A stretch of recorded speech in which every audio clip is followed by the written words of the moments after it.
सबक आमोज़ कहानी इत्तेफाक में बरकत। ये कहानी है जंगल में रहने वाले एक शेर की। वो शेर बहुत ज़्यादा दयालु था। एक दिन वो जंगल में घूम रहा था कि उसकी नज़र एक घायल चीते पे पड़ी। वो चीता ज़ख्मी था। उस शेर ने उस चीते की मदद की।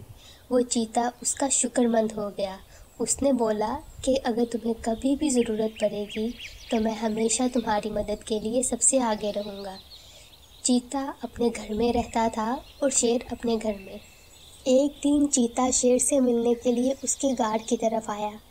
उसने देखा कि शेर तो नीचे ज़मीन पे पड़ा हुआ है। उसको समझ आ गई कि शेर तो बहुत ज़्यादा बीमार है। वो पास वाले जंगल में गया और वहाँ से एक काबिल हाथी डॉक्टर को लेकर आया। वो हाथी डॉक्टर बहुत ज़्यादा समझदार था।